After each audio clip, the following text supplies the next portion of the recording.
Welcome. Ah, ah, ah. Uh, Thank you for being here. And I do hope you watched the video that accompanies this stream. So we're going to be going into more depth, basically. We're going to follow the video's kind of layout and expand upon the points. I do have a kind of script, not fully fleshed out. So I'm just going to try and use it as a guide. I'm going to add in a few points or nuances to give us a bit of a fuller understanding of trauma, or an unconventional understanding, I suppose, because I'm sure people have, they've looked into it.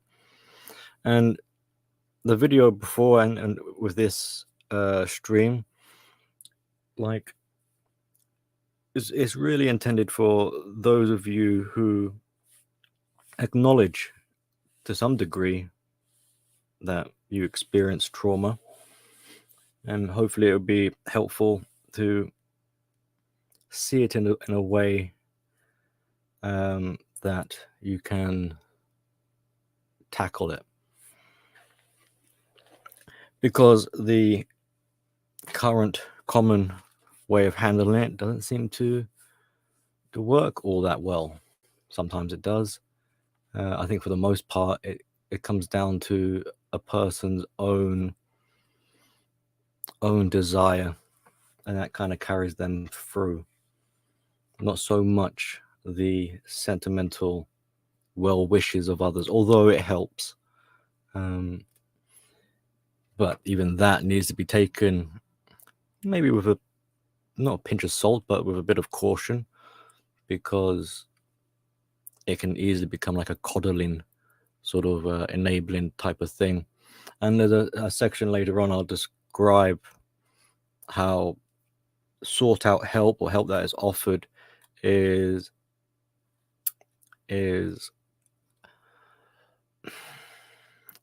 abused for a different purpose. So good evening, Bennett. Thank you for being here. Iridium Kush, thank you for being here. And A Freebird, thank you for being here. And whoever else is watching. And if you're someone who doesn't trauma doesn't particularly isn't really a problem for them, well, maybe this kind of information is beneficial in the sense of you can have a greater appreciation, or maybe there's someone you're trying to help and you can tailor your sympathy in such a way where your help is landing its mark, or things for you to consider. And then the third sort of group of people will be the kind of deniers, and they don't want to acknowledge anything, and bafooey and all that sort of stuff. So there's something it's kind of dawning on me, a similarity, or more of a diffusion, that because traditionally we would think of trauma, particularly in this sort of field of study, as emotional trauma, or trauma from abuse, or PTSD or CPTSD style of trauma. Now, obviously, there's lots of other kinds of traumas, so we're kind of not really looking into those sort of areas. But I think the boundary of how we look at trauma is changing, because trauma, especially like PTSD, is meant to be like a near death experience. It's dramatic, it's traumatic, and usually there is a event or chain of events that bring on this trauma or conditioning of sorts. But I think we're in a kind of cultural setting now where we don't necessarily have to have something dramatic happen for a person to develop these trauma-like behaviors. So it's become a broader term in a way. And whether or not it's still classified as trauma or not, I'm not too sure. But I think we can. Well, let me refer to my notes, and it might explain it a bit more poignant.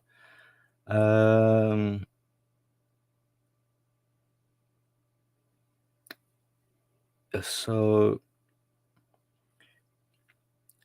a person simply living a coddled life, being spoilt, having no real push against the real world, no real life experience.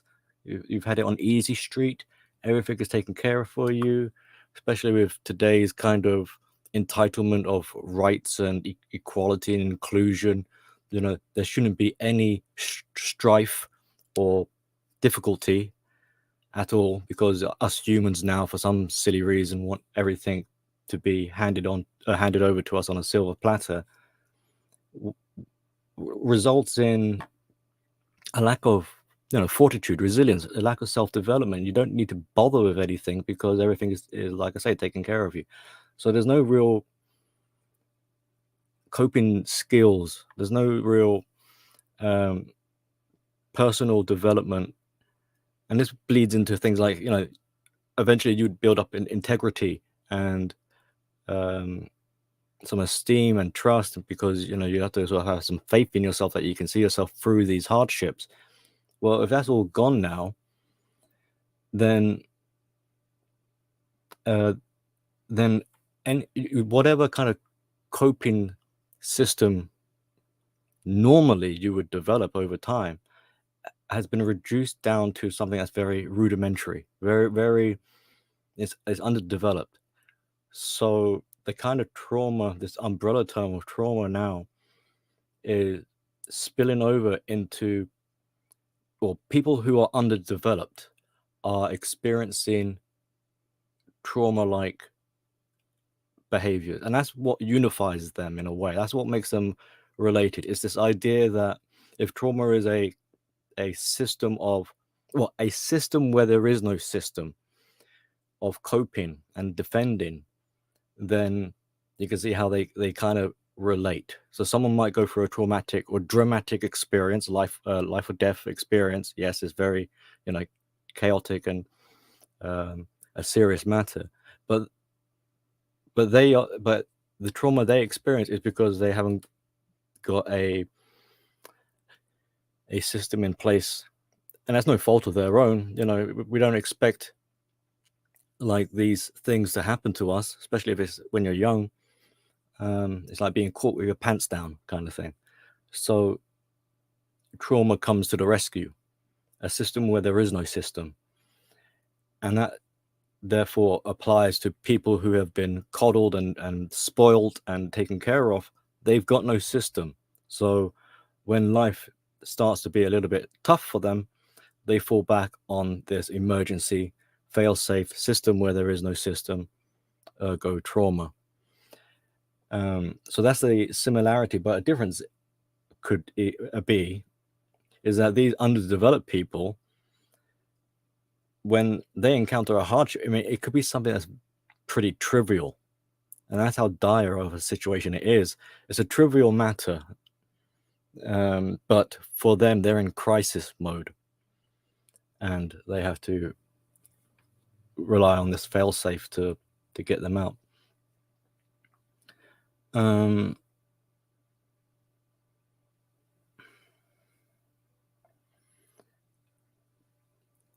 And it's kind of, all right, I've written this down in a sort of tongue-in-cheek way, but it's like it comes along when kind of like life kicks you in the balls, and although people might be able to, they get knocked down but they get back up again, kind of thing. So although they might get back up, they haven't really addressed the air quote, like the injury, the incident, what got them there. And so it kind of comes back later, or it manifests later. The problems of neglecting it and not addressing it later comes back. And this is where you start to notice it when things are getting worse. So at first, it's not really noticeable. And because of that, it manages to slip undetected. So it's festering in a way. The time for nip it in the butt has come and gone. And so a person might, when this period of time later on in life comes along and it becomes noticeable, at that point they might have the kind of sentiment of like, what's happened to me? Like, how did I get here? Where did it all go wrong? And that kind of phrasing is a telltale sign that they've traversed into autopilot mode, and the person is now beginning to see things from the passenger seat. So it's like an epiphany moment, like, what's happened to me? How did things become the way they are? That's a moment, that's an epiphany, a glimpse of realizing that I haven't been behind the wheel of my own car, and I'm actually in the passenger seat. So that's a bit of a red flag warning. If ever you catch someone, or you catch yourself saying this, like you're wondering, you're puzzling, bravo, because that's an element of self-awareness. Let me just keep up with. Hey Carl, Cuban Speed, great to see you guys here. I'll try and be a bit observant with the comments in the chat. Oh, thank you, Cuban Speed. Yeah, but multiple streams, it's hard to keep up with a lot of it, but I appreciate you stopping by.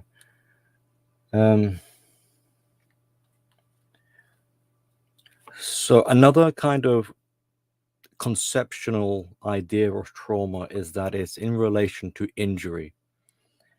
And I'm beginning to wonder, I think we should start moving away from that association, because of the reason I said before, where someone is, say, spoilt in their upbringing, then there is no injury, so that it doesn't really cater to that.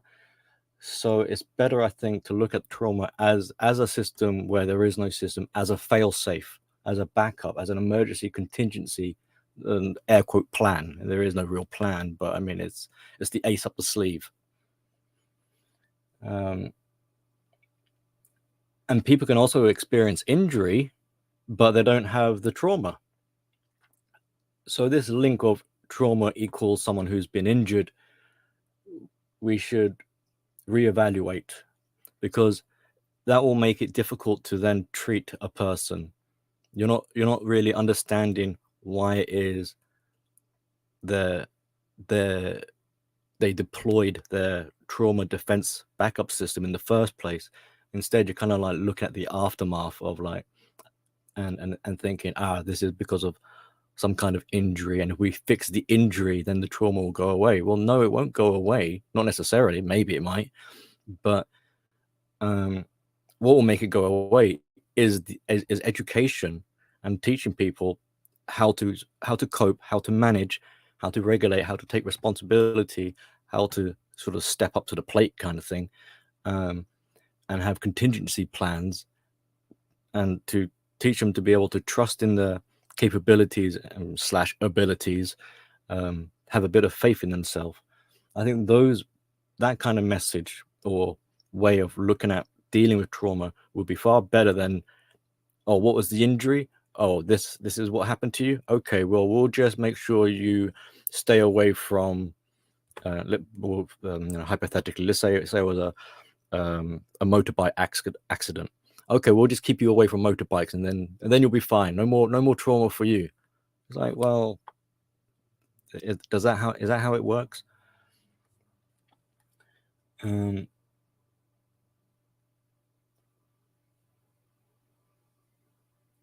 And if trauma is kind of like the artifact, is the smoke of where there's smoke, there's fire. Then if trauma is taking place and there are signs and acknowledgement and all this, it really does highlight the point that neglect in terms of education and coping strategies has taken place. Because if there wasn't neglect, then in theory, according to what I'm saying here, then the trauma wouldn't have been needed to be called upon. So the fact that it's in place, it's got the sufferer in the grips of trauma, is evidence of neglect, inappropriate coping strategies, and again, this isn't really like this isn't the fault of that person, because it's hard to plan out a course of action or contingencies for who knows what could happen,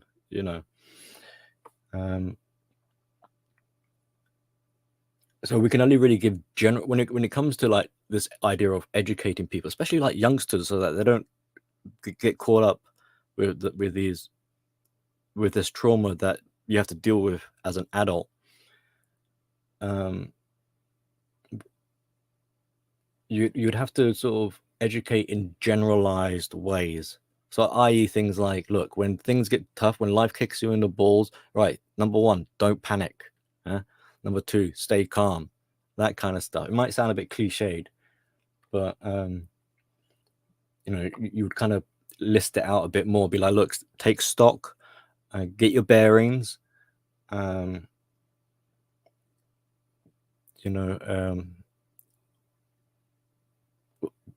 slowly. Like, don't make any impulsive decisions.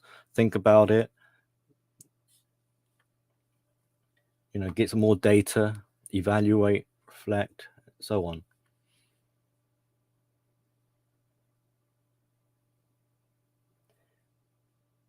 And another point we can make with trauma that supports this idea of education is that when someone's been through trauma, let's say a relationship breakup, if the same thing happens again, let's say they get into a new relationship, quite often I hear people saying, hey, it wasn't as bad as the first time. And why is that? Why would they say something like that? Because they've already got the experience. They've been through it. So they've got a better idea of what to do now and what to expect. So trauma second time round isn't as devastating as it was initially, when you had no idea what you were doing, no experience of it. It caught you off guard, and really, did a number on you. So, I'm not saying people should do this, but like, exposure to trauma might be one way of building up a bit of experience. I'll give you an example of military. Like, I've never been in the military, not army, so please correct me, and so forth. And I don't mean to step in, on anyone's toes here, but you go to like a boot camp. They sort of traumatize you in a safe environment, if that makes sense. So that, because I'm pretty sure, maybe I've watched too many movies, but when you got like what do you call it, when you got a civilian, no experience, they enter army, and it's a culture shock. It's a complete change of environment. They're traumatized just getting off the bus. But they go through their training and they get conditioned and not so traumatized by that experience anymore.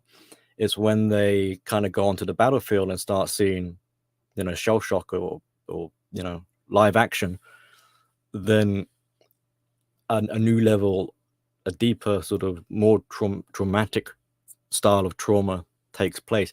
And you can't, as much as you can theorize about it, you can't prepare for the actual real life scenario in a boot camp.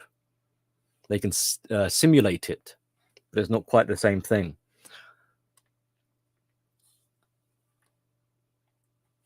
Okay. Angler's here. Great to see you, sir. I'm in agreement with you. He says, I'm in agreement with you with what you said yesterday's video about learning to use trauma in positive ways. Well, yes, I don't know if you were here earlier, moments ago, Angler, but at the moment we're currently talking about how would you describe that? The formation, why it comes about, and how it's a message. It's a signal of neglect, and of a neglect of not having appropriate skills that will carry you through unexpected circumstances. So it's like a fail-safe system, a system where there is no system. And this system where there is no system, notice how it's childlike. Well, why would it be childlike? Because it's got no life experience. It was a desperate last second. It's almost a biological, natural. Like, thank goodness you got something, because otherwise you'd be dead, basically. So this is why, as we go through this conversation, we're gonna those of us who may have experienced trauma or so on, we're gonna start to look at trauma as it means well. It tries it might it kind of gets us out of a jam, but it's not something that should be continually relied upon going forwards. You're going to realize, hopefully by the end of this, that it reaches its limit very quickly. It only helps you in that instance. Like, you go to the jungle, there's a tiger. Well, trauma to the rescue. What are you going to do? So trauma will kick you in the backside and make you run away. Doesn't mean you're going to carry on running for the rest of your life now that the lion is gone. And this is where, once we start to not devalue but diminish the relying upon it, then we'll realize, right, I think it's probably a good idea if I maybe take over control. Like, you realize that, oh crikey, I've given the steering wheel of my car, I've handed the control of the vehicle to a kid to save me, because I was asleep. I zonked out behind the wheel, and the kid reached over and saved me. All right, thank goodness it was a kid, someone to grab the wheel. But hey kid, I think I'm awake now. I think it's time I took over driving. So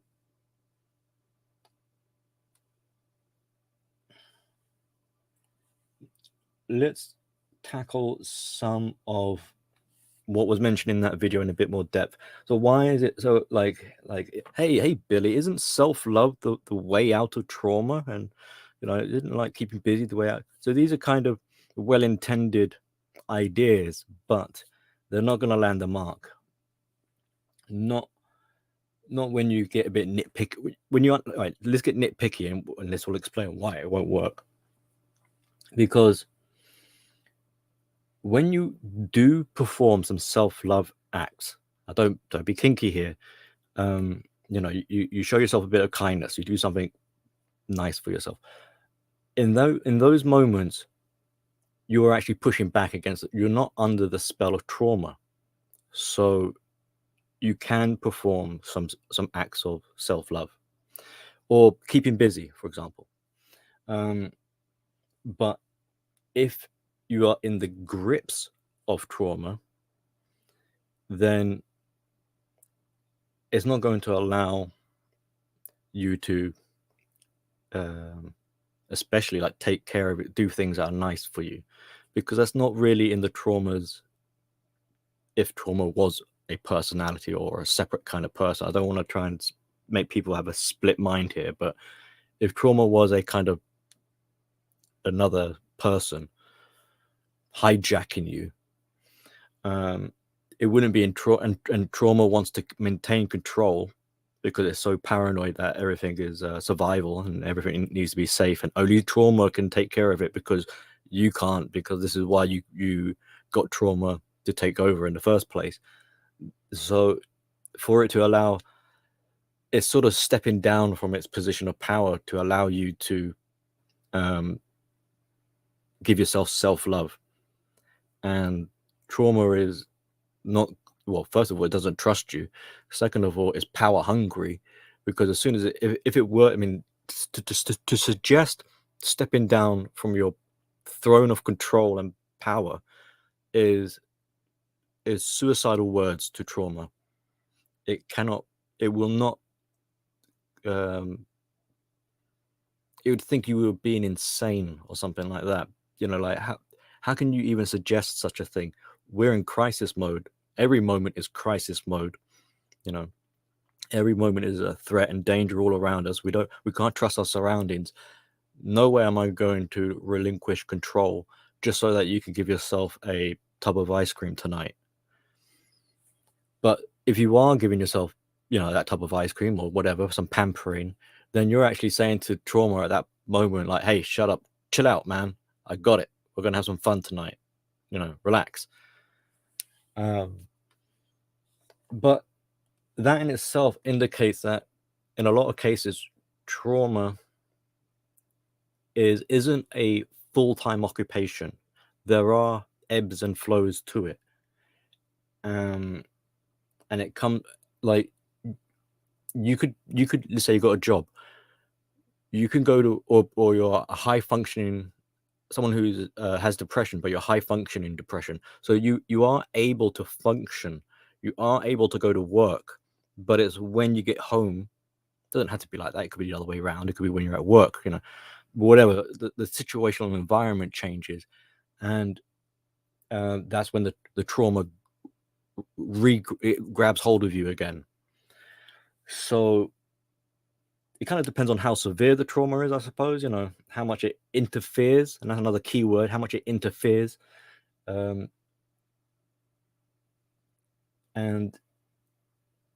usually it will be in the form of like an interruption. So a trigger will not quite often be associated. A trigger has activated the trauma to reemerge, and it interrupts. It intrudes in a happier or more stable life. But like I'm saying, there seems to be a behavioral sort of side to it where if you need to suppress it, you do have the power to do that. It's just you don't like to admit it because you feel powerless to the trauma. Because if you can suppress it when you go to work, then why is it you can't suppress it when you get home, kind of thing? So there's this need, which this would be helpful to sort of tip, to recognize those times when you aren't experiencing the throes of trauma, and trying to remember what state of mind were you in during those times when you as a person have control and the trauma doesn't, because you want to recreate that sort of mentality so that when trauma does come along, you could be like, hey, trauma, chill out. Remember when we were at work earlier? We handled it like a boss. So I can handle you right now. So go away.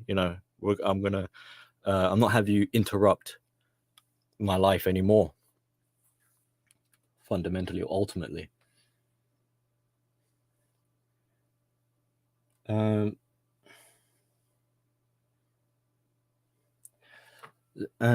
so tying it back to the self-love idea is that, so if you are not under duress of the trauma, it's not, then you'll be able to have to relax. You'll be able to have some fun. You'll be able to have some self-love, self-care. You can enjoy yourself and things like that. But if you are underneath the duress of trauma, then you won't be able to give yourself any enjoyment. You're being internally terrorized by your own trauma. An example how we can kind of make this a bit more relatable, how do you understand it, would be like, let's say you've got someone who's angry and you try to say to them, look, they're in angry mode, it's going to be hard for you to say calm down. They need to first come out of angry mode or shut down angry mode, like turn off angry mode first before you can then be calm. Being calm isn't turning off angry mode. That's kind of it's you're jumping the gun a little bit. You're jumping a step. You need to first of all stop being angry, or stop the trauma to then be able to do the next step.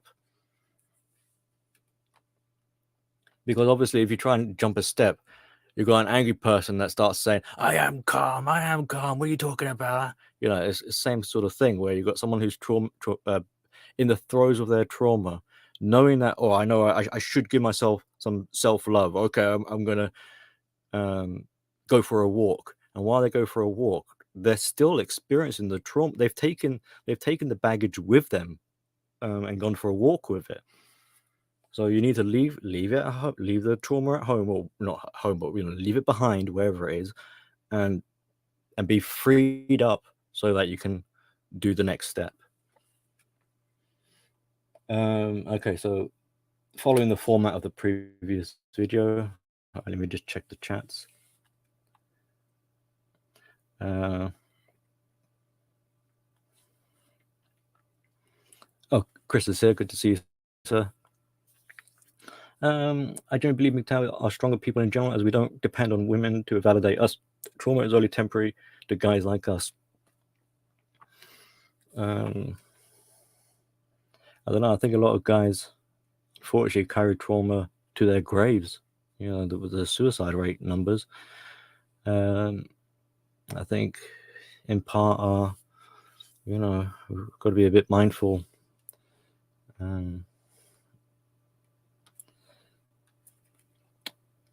I think for guys, let me put this back up here so I can make what I'm about to say a bit more, related to the comment. I think for guys, we're more willing to try and face it head on and deal with it.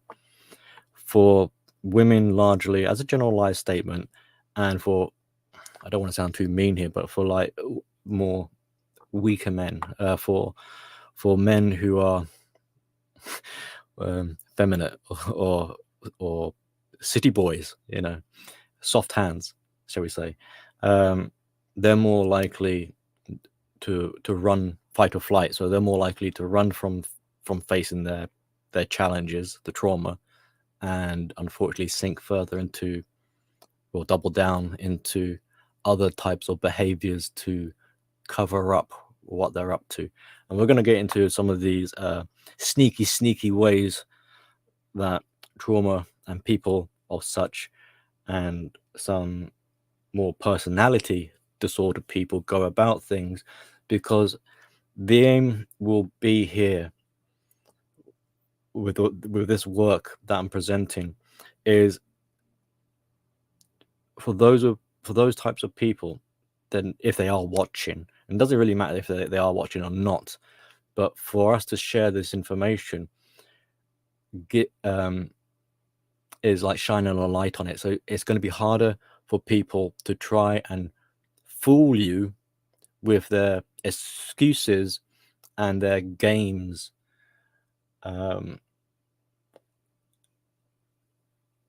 And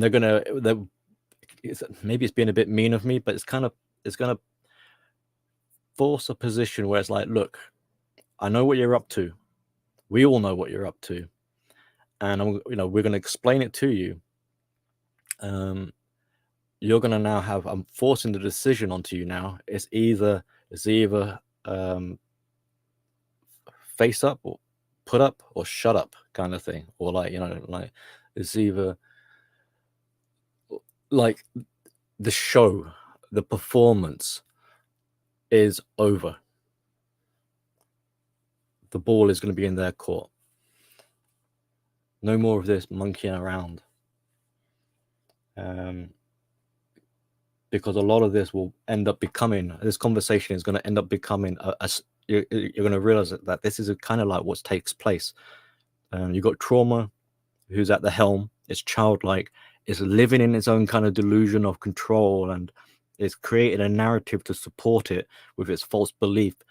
So it thinks it's the star of the show, it's the center.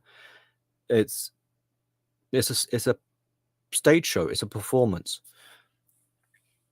And so you're not really, depending on how severe a person is, you want to ascertain whether or not when you're talking to someone, you want to work out, are you talking to them as a person, the real them, their core, or are you talking to a performer? And the performer will be, are you talking to their trauma?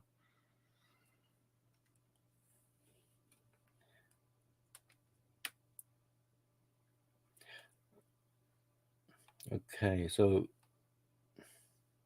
all right, so in that video before, I made a comment about like trauma doesn't really care about your quality of life. In fact, it doesn't care about your quality of life. If anything, it doesn't really want you to be happy, because then you would have no need for it.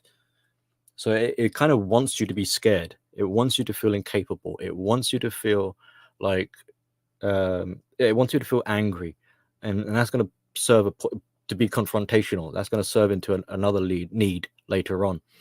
But it wants negative stuff for you. Positive is, well, it kind of looks at it as if it's toxic. But this means, therefore, if you're going to turn around and make statements to people and say things like, "Hey, I want to have a good life. I want good things in my life. Damn it," then you, as the owner of your body, as the executive, the should be executive, then you are the one that's going to have to give your life goodness. Don't expect the trauma to give you goodness. It's just going to give you pain. Okay, so just be clear about that. You want something good in life, then you're going to have to get off your butt and do something about it. All right.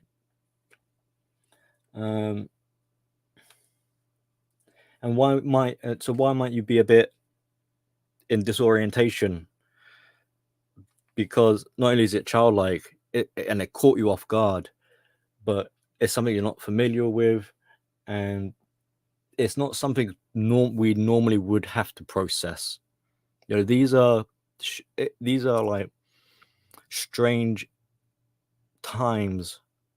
It's almost, even though it's like I was saying earlier, that the system of trauma is nature's way of self-preservation.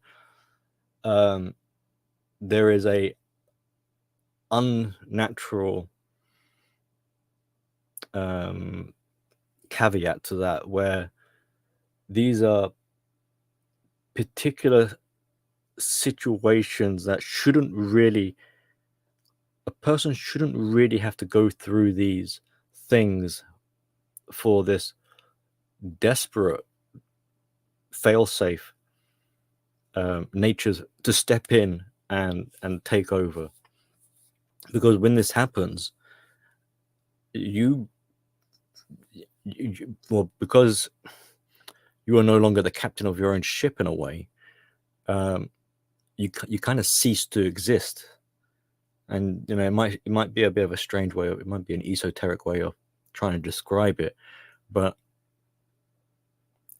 because the trauma has taken over control, and you're the witness, out of body experience, watching yourself kind of do things that you wouldn't imagine yourself doing.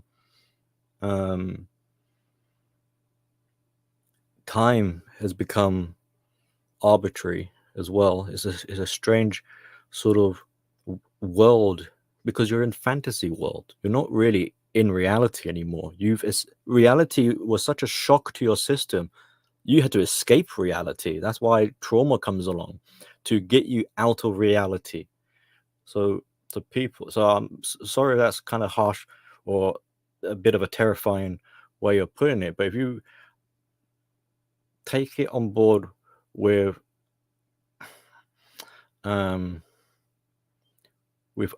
don't take it as a personal thing, but take it as a kind of an awareness type of thing, where it's like, I see now, it was so bad, I had to escape reality for my safety, which means I might not be like completely gaga gone, on cloud 9.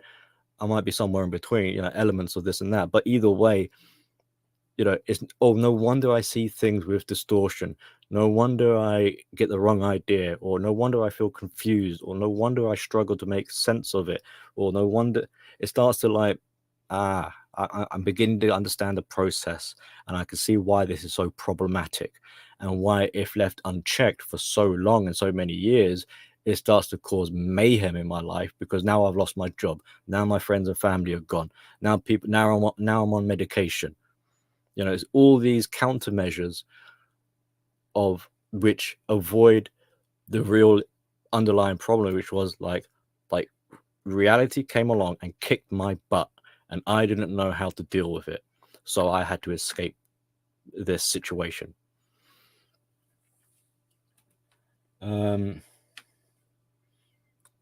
So then no wonder it's hard for people to process their trauma, because you're trying to process something which is a tangent from reality. You're trying to understand something that has been constructed in the realm of escapism, in the realm of delusion, in the realm of fantasy, where nothing like cotton wool bubble wrap, nothing can hurt me, and you're trying to understand that.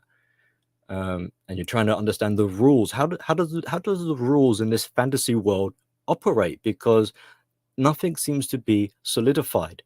The boundaries keep shifting, the goalposts keep shifting, everything is sort of fluid and in flow, and there's nothing I can kind of grab hold of. But it'll grab hold of you, but you can't grab hold of it. Why can't you grab hold of it? Because it's evasive. It's evaded reality and escaped into fantasy. Of course you can't grab hold of it. As soon as you try, it does whatever it does. The whole point of it is to be avoidant. So by definition, you are not going to, don't expect to hold your trauma accountable in any way. If you think you can hold your trauma accountable, you're almost deluded in reality to think that.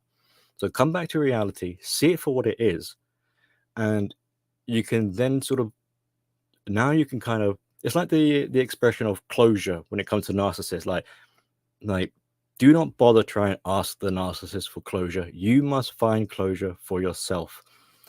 It's that kind of way of looking at it. So yeah, don't bother trying to don't bother asking trauma or anyone like, what are the rules of fantasy world? Because whatever rules they tell you is just to get rid of you, so that you stop asking, because they'll change the rules.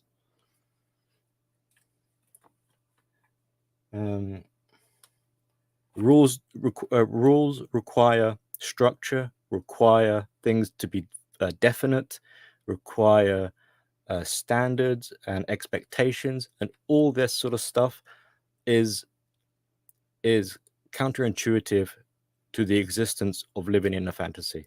You can't have a fantasy. It kind of it goes against it. It defies what a fantasy is if you start to impose reality onto it.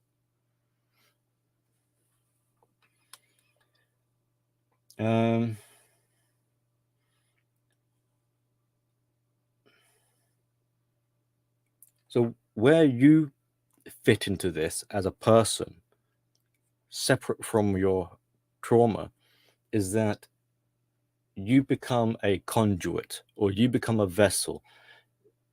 You allow the trauma, you allow this fantasy to exist. So it kind of needs you.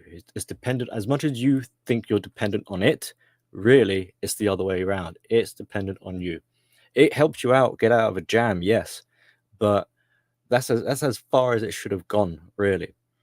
It's like, whoops, I dropped the ball. Oh, cheers, thanks for picking that up for me. You deserve a thanks, but that's all you're getting. I'm not giving you the keys to my life anymore. So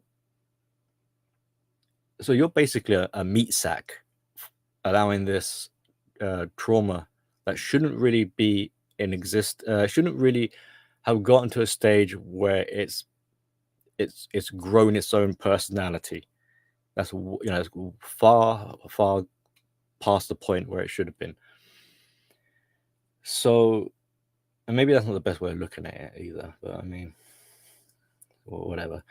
So it doesn't really have any likes or dislikes. Its goal is to keep control and wanting to be safe, to survive. And it will put you down, it'll kick you while you're down in order to keep that control. It's not because it particularly hates you or doesn't like you. It needs to, because if you're on your feet and have confidence in your abilities and the look in your eyes like, I'm going to take my life back, then trauma will shit a brick, because what use is there for it anymore? And as insecure as you might think you are, really it is the trauma that is highly insecure. Notice how much time you're spending trying to make sure that your trauma is happy. We're talking about self-love earlier. Like, so where have you been putting your effort into? It's not yourself. You've been trying to keep trauma happy all this time. And then that's what I was just saying in the video about. It's funny where you place your self-esteem. No wonder you feel so shit about yourself. It's because no wonder you feel so shit about yourself. It isn't because you have no energy or effort. Oh, you got plenty of energy. You got plenty of effort. The trouble is that you're handing it over to the trauma. You're making the trauma feel good about itself. You're validating the trauma. You're praising the trauma. You're saying, thank you, thank you, thank you, over and over again. You're so wonderful. You're so powerful. You save my butt all the time. And trauma is freaking out constantly. And you're the one who really is reassuring the trauma. Oh, don't worry, trauma. Oh, we got out of that jam, And instead of you taking the credit for it, you hand that credit over to the trauma, even though the trauma is the one freaking out. So that's something for you to bear in mind. This, I might as well throw it in here now, but I was going to do a separate video on it about codependence. You might even be labeled as a codependent, but when you think about it, technically, what is it a codependent is doing? They're picking up the slack for the narcissist. They're problem solvers. They're Mr. Fix-It. They're putting out the fires left, right, and center. They're taking the blame. They're taking the responsibility. Are they really codependent? Because to me, it sounds like they're very dependent. Well, dependable. You can rely on a codependent. They'll commit crimes for you. They'll take a bullet for you.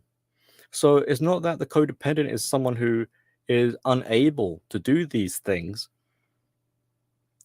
They're very capable people. It's misplaced.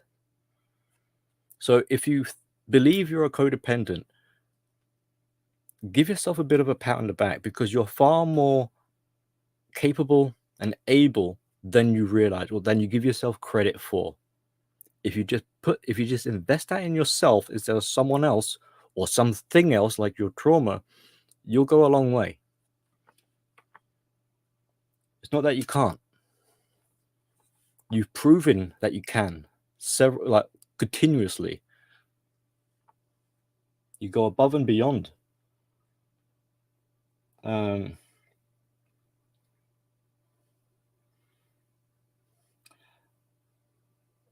And so there's a serious lack of boundaries here, because you're taking responsibility in areas where you shouldn't be. This is what the empath would claim they do, sort of thing. Like, I'll feel for you so that you don't have to do any of the feeling yourself. It's like that's across the boundaries.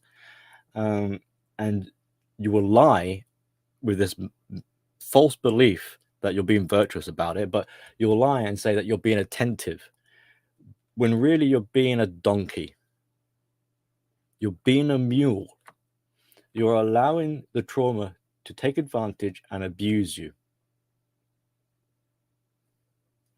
You've already given it your life. Now you're doing all the work for it, and you're trying to reassure it and all the rest of it. I think, it's like enough is enough. And the only way that this can kind of continue is that you end up you're forced into lying to yourself because you can't admit that the trauma, your savior, the one that you look up to, the one that's been there through a crisis. Now, I'm not taking that away. Yes, it was there with you for a crisis, but there's no need to be like licking out its backside. But you won't admit that the trauma is failing, so you pretend it's doing a good job. So you lie to yourself, and then you wonder why I've got low self-esteem, or why this, and why I don't like, because you go around having to, because it is something to feel a bit maybe embarrassed or shameful for. But you don't try not to look at it like that. Try and look at the acknowledgement that you've got far more going for you than you realize, than you give yourself credit for, and you don't have to be doing this. You don't have to be lying to cover up the inadequacies of the trauma's ability. The thing is, because it's not designed for long-term strategy, so a greater awareness or appreciation of what's taking place here. You got something that was meant to get you out of a jam in that instance, and that was meant to be the end of it, but it stayed in power. And now you're having to lie to yourself to justify why it persists. So it kind of robs you of your self-esteem, like we were saying. And you allow the trauma to rob you of your self-esteem because to you, your self-esteem is worthless. This is a false belief. You don't think it's worth anything, so no problem trading it in. You mean I can exchange this low-value self-esteem for a savior, guardian, protector that will look out for me? It sounds like a bargain. So you've got no qualms about making this transaction.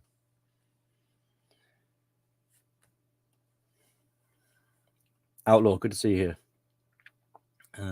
Anyone else that's popped in that I haven't said your name? I think I got everyone, but if not, I apologize, and thank you for being here. It does continue because I'm ranting and raving here. So this idea that maybe there's something wrong with me. I'm undesirable. Excuse me, I'm getting the hiccups or the indigestion or something. I'm undesirable.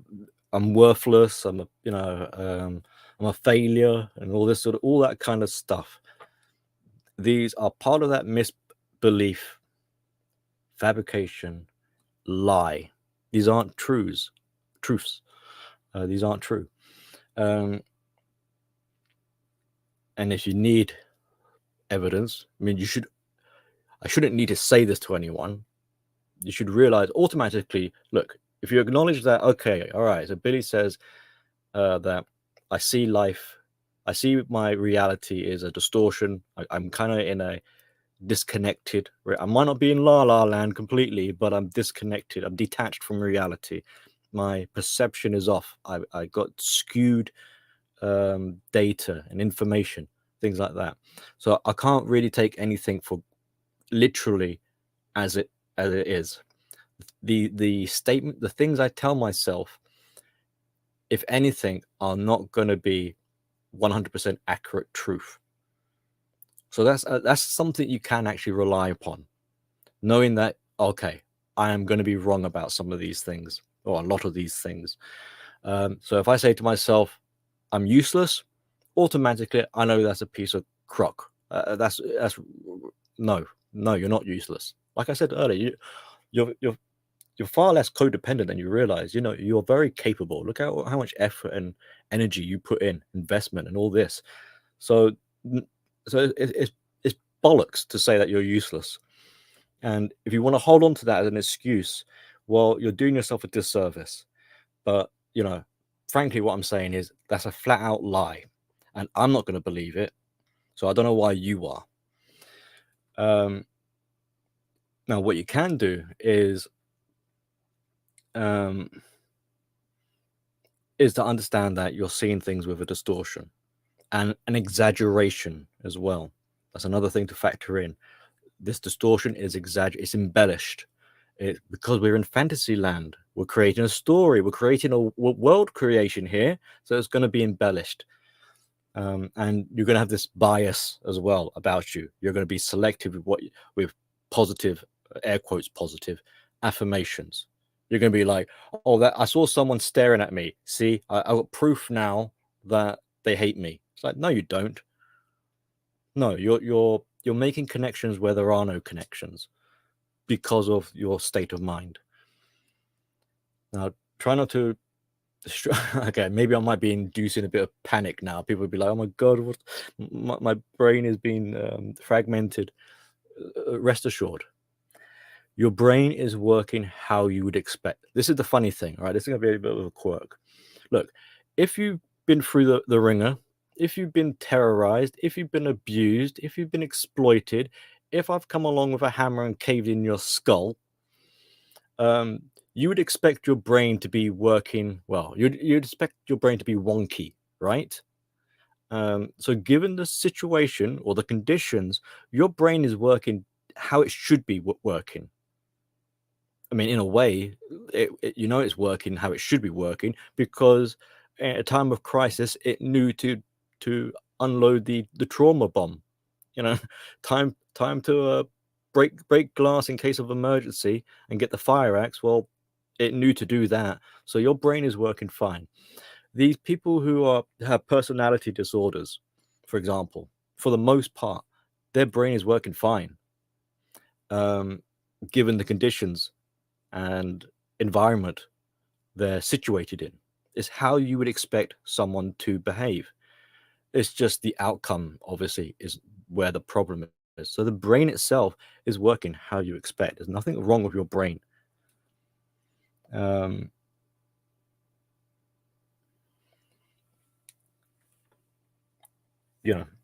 the next stream, we're going in the coming up streams, we're going to be talking about how your brain is wired. So, if you get your wires crossed when you're creating your brain, then it shouldn't be a surprise that you're going to have crossed messages or something, some sort of blow a fuse or whatever. What would be strange is if you wired it all backwards and somehow it works well. You'd be like, how come this brain is functioning wonderfully when it's been wired upside down and back to front and all the rest of it? Something weird is going on there. Okay. How are we finding the stream? Oh, I see a question. Billy, a question. Oh, yes. Okay. Compassion versus empathy. What's the difference and what's the most valuable trait? Ooh, good question. Okay, depends what kind of definition of empathy you're going with. The sort of traditional one is this idea of like, I can feel what the other person is feeling. That's a silly misconception. What you're doing is you're simulating what you're approximating what the other, like if Outlaw's here, so I'll use him as an example. If I punch Outlaw and he goes ow, you can kind of imagine it hurts, but to what degree did it actually hurt him? He might have just been like, hey Billy, damn it, ow, stop doing that. Or he might be like, ow, I'm gonna feel that till next week. So you're kind of guessing to a large extent how the other person is feeling, and then to be saying like, oh, but I've got empathy and I can feel I feel what it's like to be in their shoes. It's like, no. And it's actually kind of disrespectful, because let's say, all right, I've got my daughter, right? Let's say my daughter suddenly passes away and you turn around and go, oh, I know how I feel how you feel. I'm in your shoes. I'll be like, well, I'll be very angry with you. I'll be like, one, you're well, not just one, but I mean in general, you're crossing a boundary, because how dare you step in my shoes and take away how I would feel about something tragic like that. So a lot of times when people talk about empathy, they do not acknowledge or realize that they're talking about crossing of boundaries, and that's a big no-no. That's something you've got to be very careful with.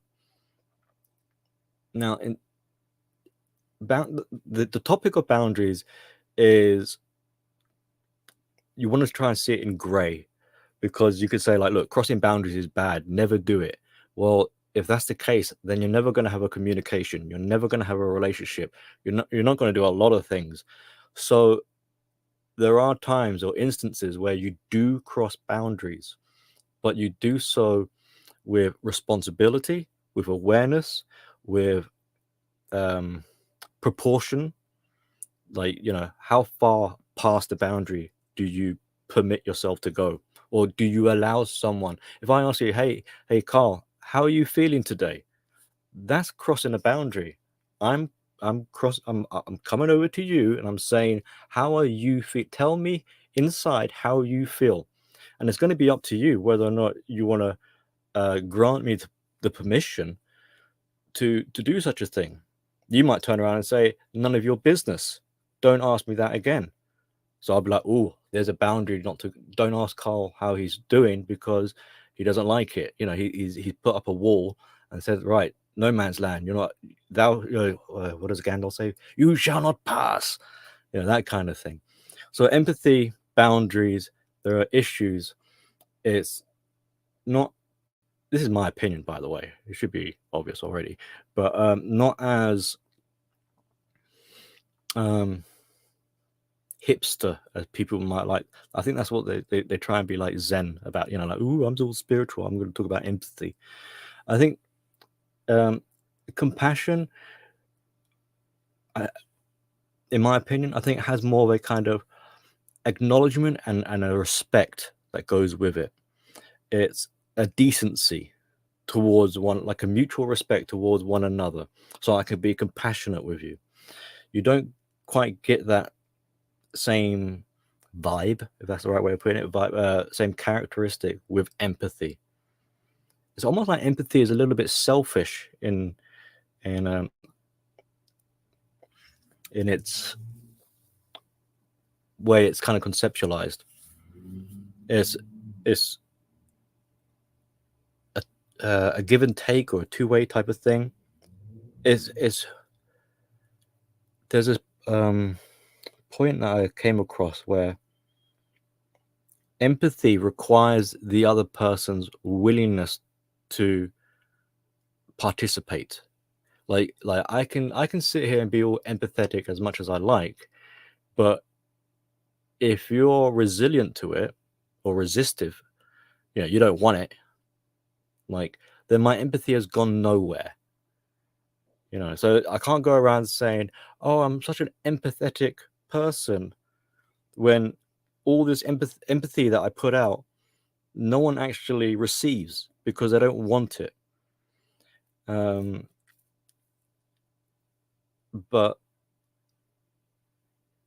with compassion,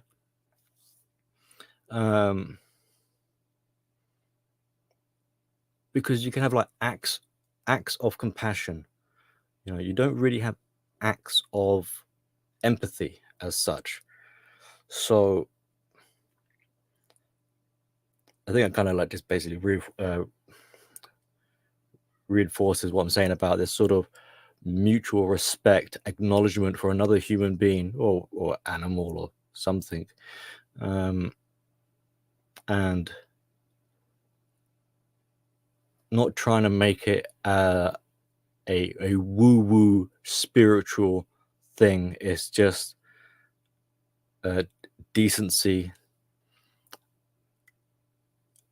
Trying to think of other kind of buzzwordy appropriate things to go with compassion. I don't know. Look up Google definition. Well, good question though. Thank you for asking, and I hope my answer will suffice. We don't have to be perfect here. So let us muddle along with this trauma thing, because still got quite a bit. I want some particular things to get round to. So I gave an example of trying to drink in that video. Trying to quit drinking. Doesn't have to be quit drinking. It could be whatever, you know. But this is where the trauma is very good. It's a specialist at pain, and it will use pain to encourage you to carry on drinking. Like, it will shame you, you know. So as soon as you try to quit drinking, it makes you feel uncomfortable, and it makes it projects its panic of losing control and says, "Hey, we stopped drinking. We're losing control here. We're gonna go nuts." That's the trauma That's the trauma talking. But you feel the pain. You feel the insecurity. You feel the uncertainty. You feel on a wibbly wobbly, what the hell's going on? We stopped drinking kind of thing. So you start to panic because the trauma is like if trauma was a friend, it would be reassuring you, saying, "Hey, don't worry, this is part of it. We're gonna get. I'll be there, and I'll get us through this." No, it doesn't do that. Trauma says, "Oh, by all means, start panicking. We're losing control." Hey, or it tries to be a friend by saying, "Hey, why don't we go get a drink and restore normality?" Air quotes normality. You know, restore this situation, and then I will stop punishing you for being disobedient. So then when you have your weakness and you start drinking again, or maybe taking drugs or whatever it is, you feel relief because the trauma has said, "Well done, you did as you were told. I'll reward you by not punishing you for a moment." You're quickly going to feel ashamed of yourself, and that would be trauma's way again of being like, "Look, I'll warn you not to do that again. So I'll make you feel bad about yourself so that you dare not try and quit again." And so this is what I'm saying about trauma is rather abusive, not with just you, but with people around you as well, which we'll get into in a little bit. But it's doing this to keep you under control, to make you comply. So under the trauma regime, or whilst you're in the grips of trauma, or whilst it still has its influence over you, while you're still experiencing it, you'll notice how painful of an experience, how centered around pain and negativity it really is. It kind of is what keeps it going. And even if things are going kind of all right, it needs to position you in such a way that you will feel pain at some point, so that the need to be reasserted or reassured is carried out. That's why it's there. It needs to provide the illusion of security. So it's supposed, in air quotes theory, make you feel safe and secure, but in reality, because remember, trauma is in fantasy, in reality, what's the truth? The truth is you're the one having to pick up after the trauma. So it's going to sting you at some point. It needs to do it.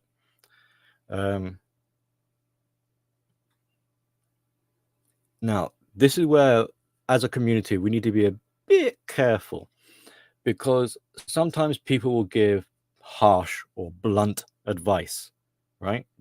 They might want to kick you in the balls a little bit, make you see sense. And it's kind of in the same sort of, it's this like positive shaming style. And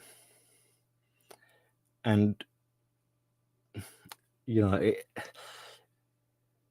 might say it's a necessary evil, but there's a little sort of distasteful thing that kind of goes with it. And I can understand it, but it's still, it's kind of not nice to hear. In that, like, I'll say it, shut your fucking mouth. Keep it simple. Unga bunga. Why do we make it unga bunga? Why do we make it simplistic, stupid language? Because you're so dumb and basic as an organism. I'm gonna have to shame you in simple terms for it to like compute. I'm sorry. I know it's kind of harsh, but that's kind of how it is. Because if logic is not being accessed and this person is just an emotional creature, you're going to have to kind of dumb it down for them to understand. So you start talking to them like a 5-year-old because they're acting like a 5-year-old. So you have to keep it simple, you have to keep it harsh, you have to keep it blunt, and you have to kind of kick them in the backside. So there's this sort of I cannot motivate you with reason and logic. The only way I can motivate you is to put it in this primeval way of shame. I have to shame you to get you to do something.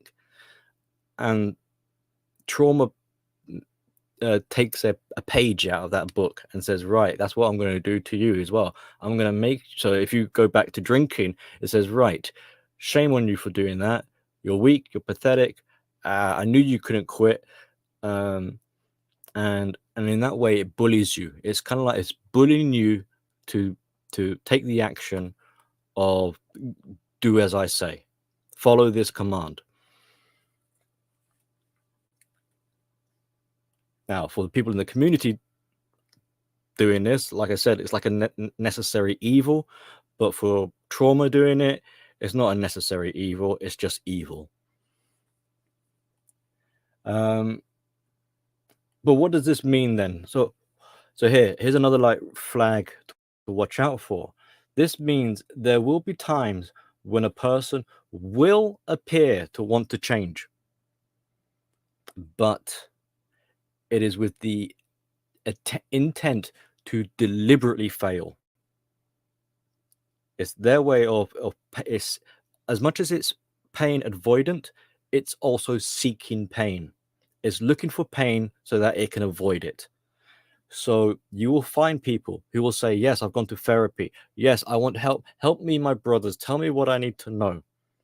But they're not really asking for help. They're they're setting themselves up for failure. And that is the real goal. That's why they're asking for help, so that they can fail, so that they can justify why the trauma is there. The trauma is taking more priority than healing. So these are moments of short-term planning for a long-term goal. Because here's the backwards way of seeing it, is because failing is the desired result. They want to fail. This is desire. They got what they wanted. They wanted to fail. Right, you failed. Right, that means success. Aha, the trauma thinks success. I can keep my job. And also these moments are they draw attention. Sympathy garnering, things like that. Caretakers come to my rescue, help me out because I'm struggling to keep this trauma monster happy. So this drawing of attention in narcissistic language is fuel. You need fuel to feed to this trauma goblin and keep it alive because it's very hungry. Okay.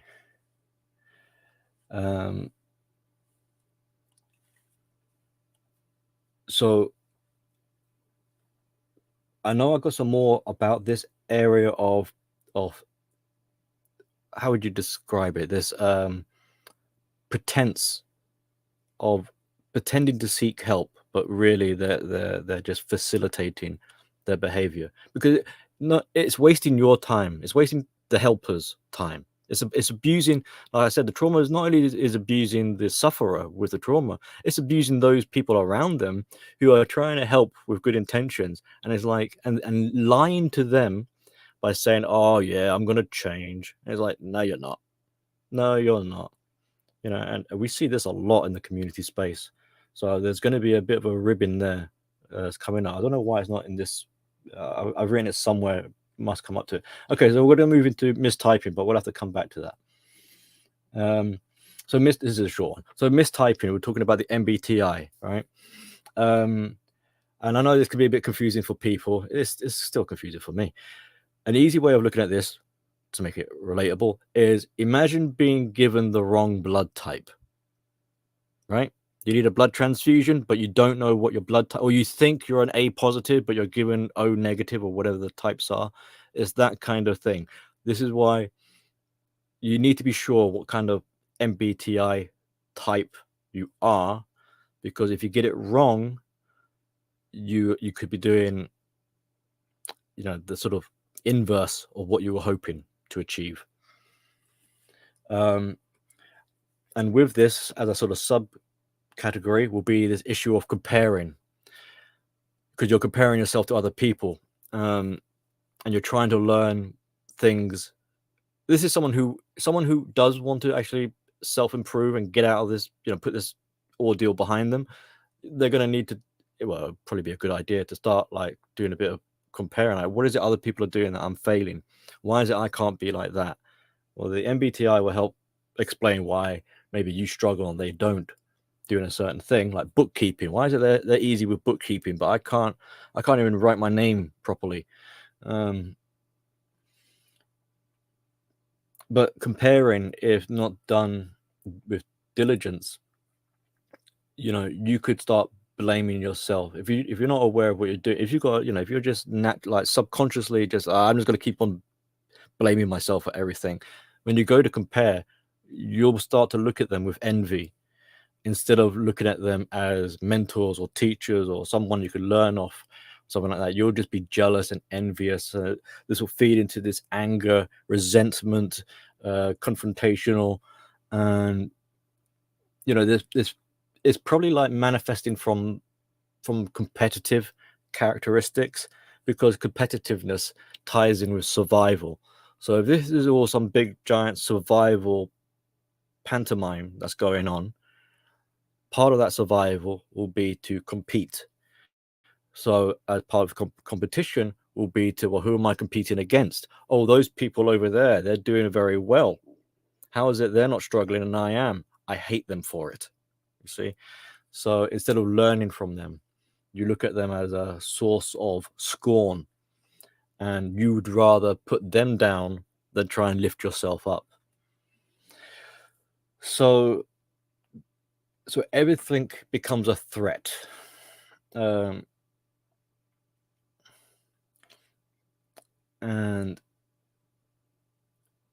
it feels better. So it needs its positive affirmations. It needs, even though the distortions and the inaccurate data, but it needs air quote proof for its existence and for what it believes it sees. So, as described in the other video, that help is suspicious. Why are you helping me? What do you want? Kind of thing. And with this suspicion, it is a confirmation that these are dangerous people. They're jealous of me. There's me being jealous of them. They're jealous of me. That's the other way around. So it feels better when there are fights. for being self-defensive and vulnerable and all this, it's kind of funny. It's like it's one of the more aggressive things about it, but it's not a very good fighter. It's like Scrappy-Doo. It's all bark but no bite. So but it looks for fights, and as a result will become confrontational and will provoke fights with people, and so in this way we'll feel assured that it's effective at defending, because a lot of times people will back down. It's like, why are you trying to start a fight with me? And they'll just ghost or whatever. So from the trauma's point of view, it's like, aha, see, victory. I told you. Good thing I was around to watch our backs. So you need me. Don't get rid of me just yet.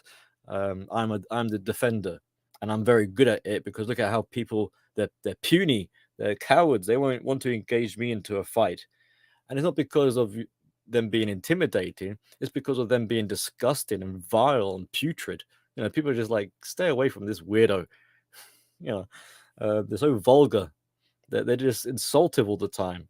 And I swear they're trying to instigate. They're a bit of they're a diva or something, but the distortion will spin the narrative.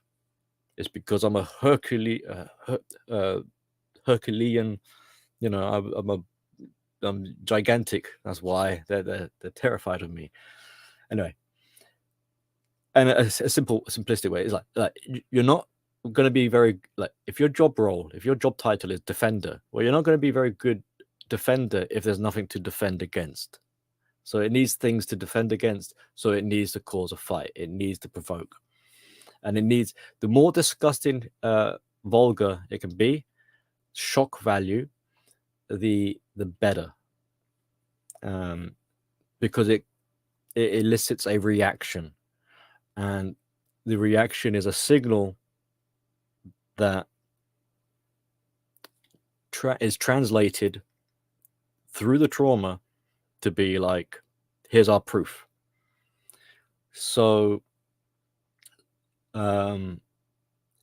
this is one way of embellishing the fantasy and empowering the trauma, is by using people, is by targeting people, looking for people they can target, provoke into a fight, try and get an interaction going, and throw disgust and vulgarities at them, be exaggerated and whatever it is, cause a big shitstorm, flip the table flipping, that kind of stuff, so that there's some kind of reaction.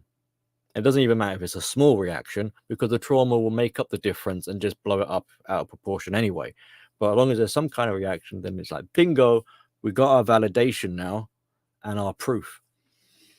And then this is the trauma now thinking, because you're in that fantasy with it, that everyone and everything is out to get you or get them.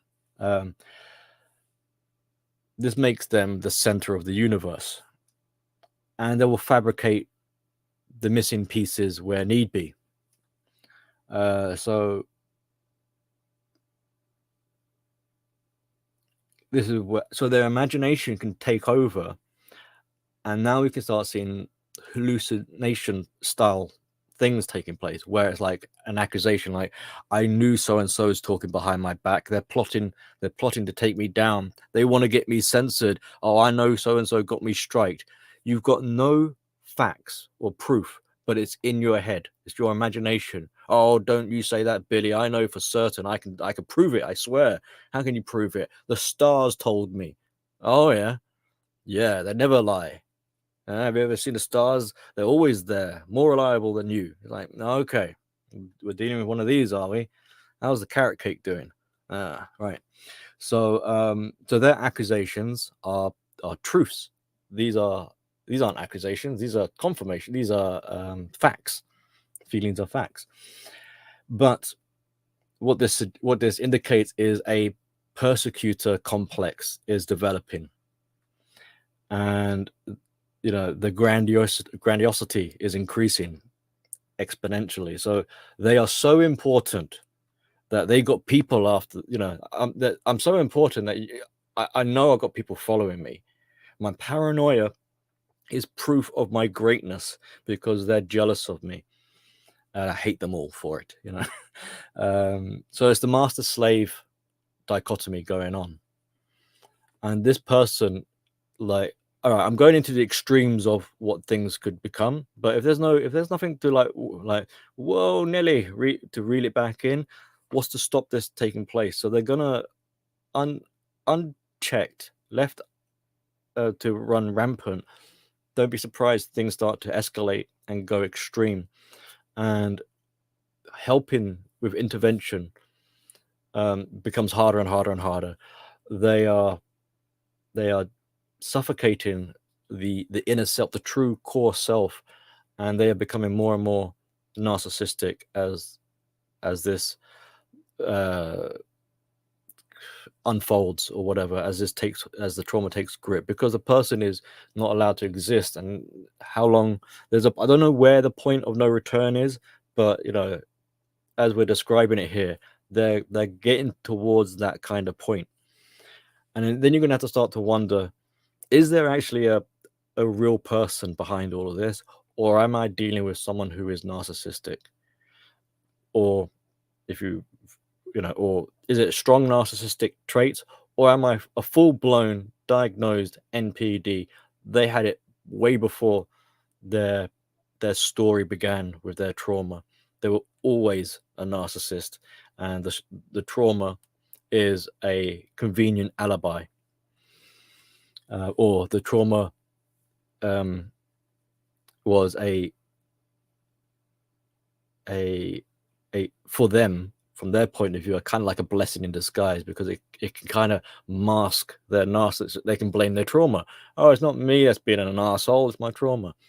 It's like, no, you've always been an asshole. So resistance, I've got a next section here.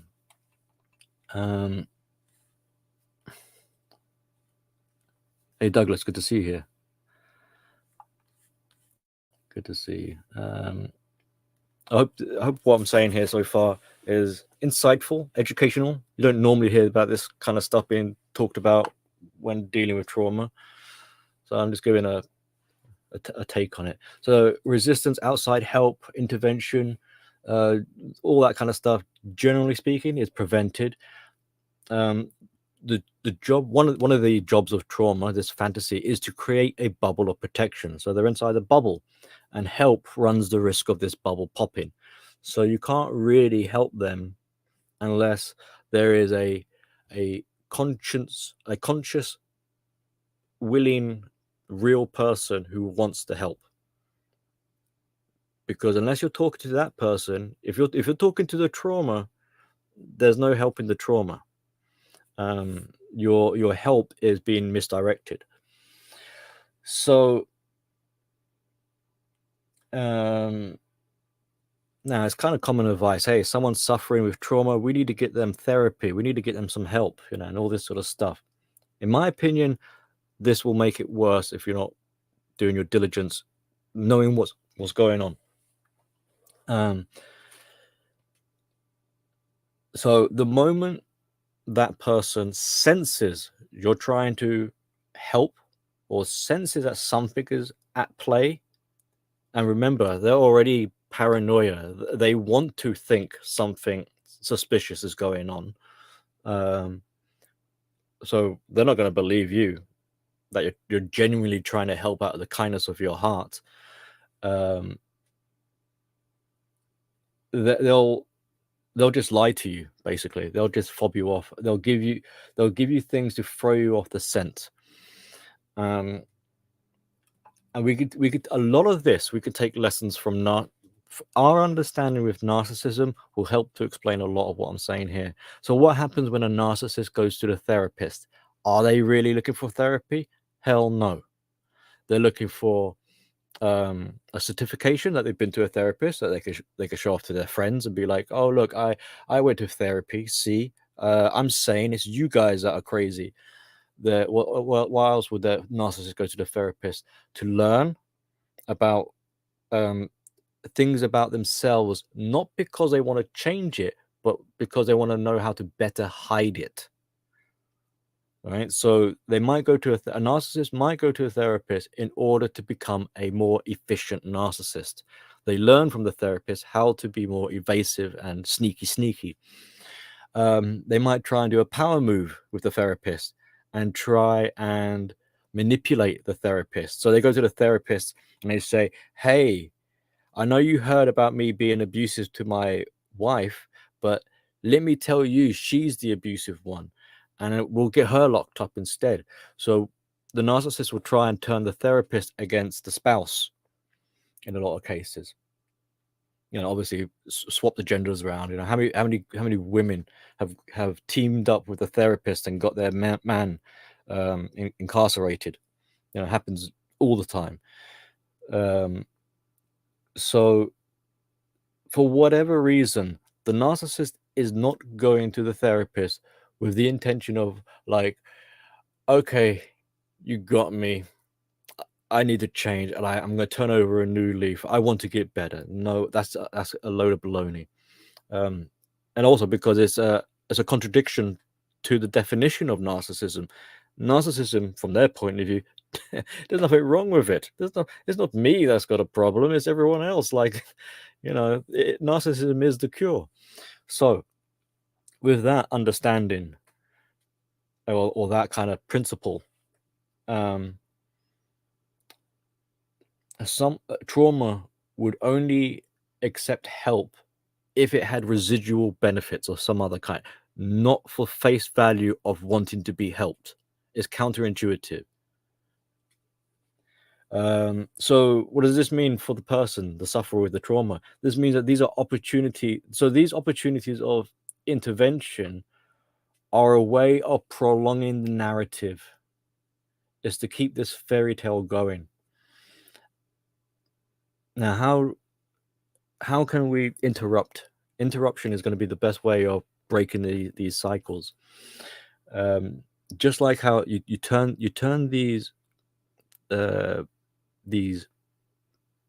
weapons that attacked the person, you turn them, like when you go to attack the narcissist, use the narcissist tactics against them. So if trauma is interrupting your life, the way you're going to get past trauma is you interrupt trauma's life, you interrupt their game plan, and then you fuck up the trauma. You stick it to them. Now, where do we see this happening?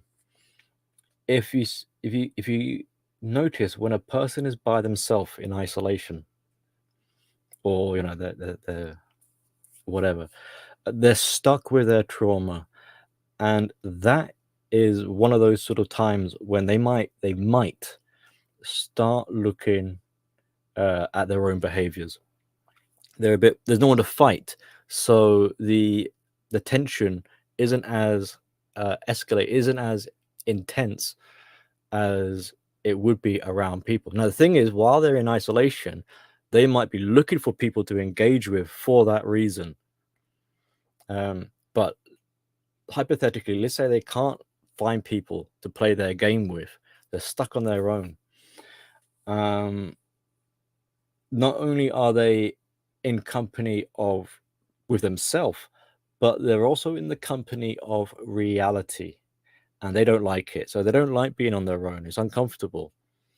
They need people. They look for people.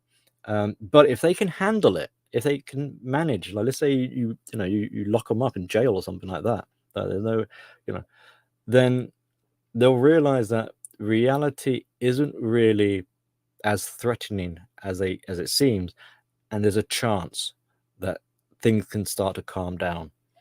So and maybe this is one of the reasons why one of the advices of trauma is to go meditate, is to be by yourself, be away from people, get used to your own company. Okay. And this is why someone in the video wrote about you get fire brigades to put out fires. Yeah, so you might get a fire brigade to put out a fire, but what if it turns out that it's the trauma that is causing the fires?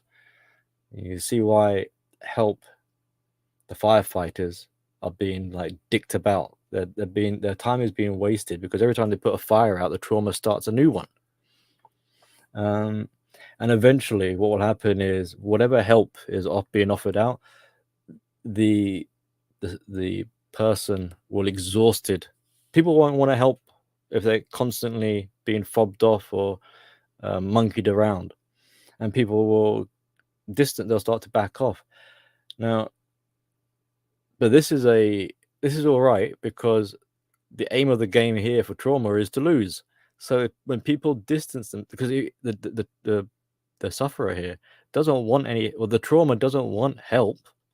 It wants help to eventually give up. And that's what's frustrating, because some people won't give up on them, and they will keep helping. They'll offer. They sacrifice their own lives to try and help this person. And this pisses the trauma off, because it's like, just damn it, go away, so that I could be angry with you for abandoning me. And then I can blame you, like, nobody helps me. No one understands. They're an arsehole. I thought I could trust them. They backstabbed me. So this is the frustrating thing. It pretends to want help. It elicits help. It plays along, to get that person offering help invested and hooked, because that person they'll feel guilty and bad about themselves if they suddenly turn around and ghost. But the intention all along was to exhaust this help so that they are forced to abandon the trauma, the person with the trauma, and then they could be blamed for it and hated upon. Not very nice, is it? So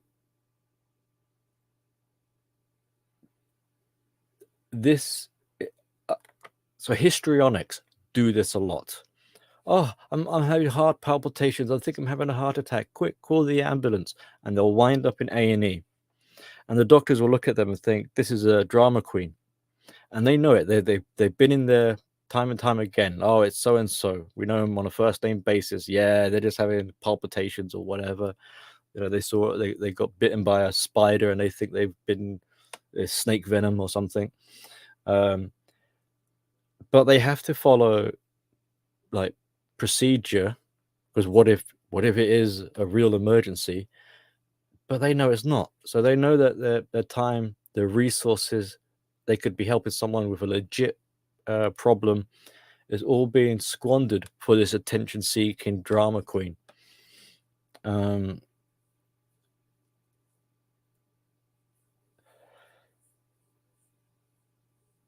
So yeah, the trauma isn't looking for help. And remember, why would it need help? It's so sure of itself that it has everything covered. It doesn't need any, like I am the trauma. I've got I'm all you will need. So why would you dare insult me by trying to reach out for help?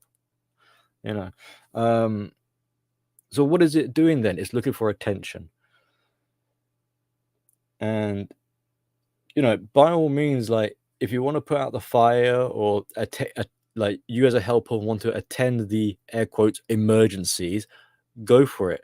The trauma loves to see you making a big fuss about them, you know. But don't forget, it enjoys it, but it's still planning on discarding you at some point. It still wants you to abandon ship, so that it can maximize the use out of you.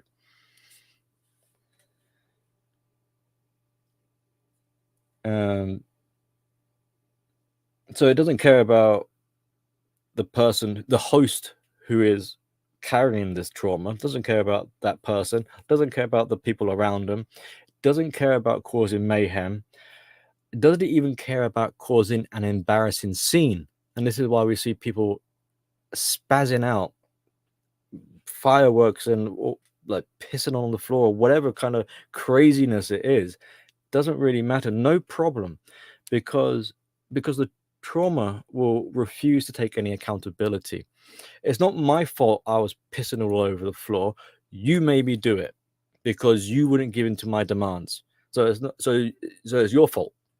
You know, it's not my fault that I flipped the table. If only you allowed me to cheat at this game of chess, I wouldn't have needed to flip the table. And screw you anyway. I hate you and I hate your table. I never wanted to be here in the first place. You made me come here against my own will. You see what I mean? It's just like, all right, so the trauma is innocent. And, you know, so in some ways, it intentionally becomes embarrassing. It becomes a hysterical show just so that you could be blamed for it. You know, don't think someone who's in having one of their moments, shall we say, with their trauma, their meltdowns, when they're and all this, don't think they'll go quietly. Does a Karen leave quietly? No. Like calmly without any incident? No. It makes a big shit show. Why? It's intentional. Why? Because it's not going to take any accountability or responsibility for it, and it's going to blame it on you. This makes that person feel more important and well, grandiose. It comes from that kind of direction. Fun stuff we're covering here today. So let's try and keep this moving. Otherwise, I feel like I don't want. I'm trying to factor in like people got lives to live. We'll be here all night. So critical thinking, right? So in the video, I'm talking about a wall is erected. It's been put up, a barrier, right? Think of brain anatomy, right? Those diagrams. Where is your prefrontal cortex? It's at your forehead. Where is your emotional centers? Well, it's actually kind of scattered throughout your brain. But the idea is that you've got multiple regions in your brain. Your brain is actually more designed to be emotional than it is to be logical. You're hardwired to be emotional, and it's more consolidated around the core. For you to use your critical thinking, it has more brain matter to travel through. That's a lot more wiring. So this is why using some critical thinking is a longer process than using your emotional thinking. You can, and this is why in a crisis situation, you will react quicker to an emotional stimuli than you will sit down and contemplate and fathom out a logical course of action. That's kind of like a critical using logic in this way is kind of like a luxury. This is like a pastime. So if the prefrontal cortex has to get through the meat of your brain, which is mostly emotionally made material, but it's been walled off. Therefore, logic isn't accessible. You can't access it. And also, it will interfere with this whole narrative fantasy formation. So I bring this up to basically make the point that by default, we are animals. And as such, for the most part, we're actually unconscious. For you to use logic, you have to be conscious to use your logic, which means effort, which means being awake. You have to be awake to use logic, but you could use your emotions while you're asleep. So if you're on autopilot mode because the trauma has kind of induced you into a state of autopilot, subconscious or unconscious, rather, then you're asleep at the wheel. You're not going to be able, even if the doors are open to logic, you wouldn't be able to utilize it because you're asleep. So you don't have, so critical thinking off the table. You don't have it, unfortunately, not in this state. And besides, the trauma wouldn't want you to be making conscious decisions anyway. It needs you to be unconscious, making silly decisions, impulsive, poor decisions, poor judgment, and things like that. So you can see how the stacking of the chips aren't in your favor like this. But this means you as an outsider trying to help someone with some logical, critical thinking, it's not going to work. They might, they don't want to hear it, and they simply can't hear it, even if they wanted to. But they may appear to be listening. They may understand intellectually what you're talking about, but the points aren't resonating, that aren't landing. This is a lesson from the narcissist again. How is it you can have some people, some narcissists who seem to be intelligent, but they're still a narcissist, or like they have a intellectual understanding of empathy, but they don't have an emotional understanding of empathy. There is a difference. We won't get into it just now. But this is why it's important to understand this whole thing about emotions, because that shows you can have a different definition, a intellectual definition, and you can have an emotional definition, and they both have significance. So the narcissist, for example, can fake empathy. They know theoretically what empathy looks like. Oh, you want me to shed a tear? Okay, I'll pretend to cry. Crocodile tears. Oh, I'm meant to wince when someone's in pain. Okay, I'll fake that too. So they know the mechanics of empathy, but do they feel it? No, they don't. Do they have the emotional understanding of what does it mean to be sad? No, not like that. Not like how most normal people would. So same for this trauma then. So they can nod along and they can go, oh yes, what you say makes perfect sense. Oh yes. And then it's like, well, why didn't you follow through? Because lost in translation. And then if you are trying to bust their balls into compliance to do, like, look, let me make it simple for you, dickhead. Bloody get a job. Then your condescending tone will trigger the defense mechanism, so they'll be resistant to it. They'll say yes to be polite to get rid of you, and they'll say, "Oh, it all makes sense," and yeah, you're right. I should, but they sabotage that from taking place. So, unfortunately, it kind of puts you as a helper in a bit of an awkward position because it's like, well, should you talk sweetly to them then? Talk softer to them? Like, well, that doesn't work either. It comes back down to the intent. Do they want to listen?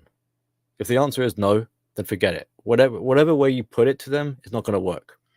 You offer them money, still ain't going to work. So, and they'll use the excuse, oh, he yelled at me. That's why I didn't do it. You told me to get a job, but you shouted. I don't like the tone of your voice.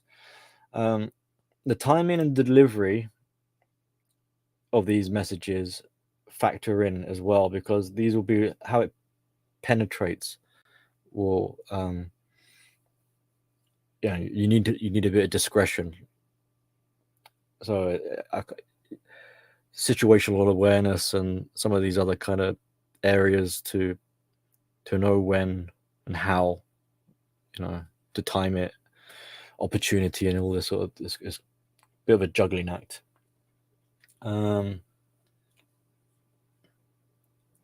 Like, one thing you can notice is that if they're giving you a bit of a sob story, they're playing the violin to you, and you're wanting to try the bust their balls approach, that's not going to work because the intention there was to garner sympathy, and you're not outputting any sympathy. You're actually giving them kind of like the opposite. So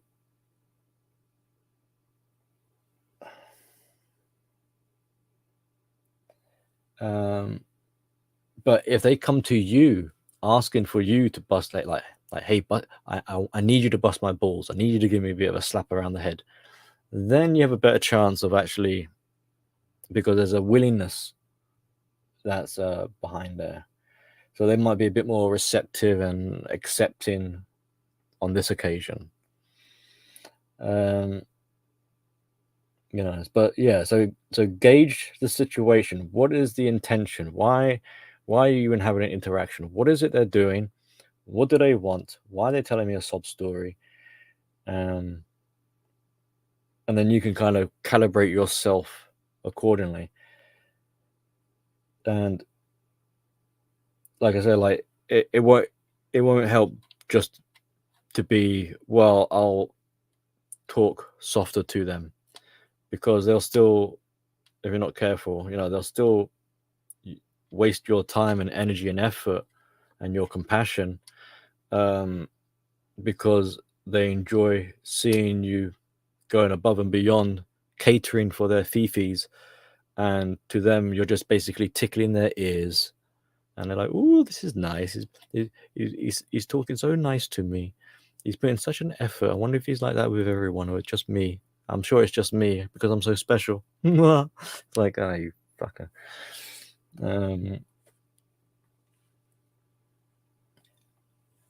And another little sort of tip is, a lot of times we're so used to talking backwards and forwards, we will interject when perhaps maybe we shouldn't, and it'd be better if we just let them ramble, let them talk themselves. Either they're going to work out their own problem themselves, maybe they'll start to see they've got a problem because they've externalized vocally, so they can actually hear it for the first time instead of just being inside their head, and they're bringing it to the forefront, so they can actually start to have that epiphany moment. Or maybe they might exhaust themselves, which I'm kind of doing now, to be honest, with their own bull crap. But all you need to be doing in those moments, therefore, is just being present and listening. And with your silence, they're forced in a way to start fit, because you be like, this is a bit awkward, I need to say something. But if you can hold your tongue, let those gaps of dead air take place, they'll encourage them to fill those gaps up, and they'll start to divulge probably more than they want to, but it'll be cathartic for them, or at least it might be a bit honest, or something might come off of it. And they're gonna have to start listening to themselves, and in doing so, they'll have to start considering how they're coming across. Like, are they communicating well? Are they making sense? Is what they're saying sound like baloney? And these are like, the gears are turning now. Some reflection is going on. And at that point, while they're jabbering away, you can kind of start to evaluate yourself. Like, is this person trying to wake up and they just need some assistance? Can I help them? Like, is this legit? Or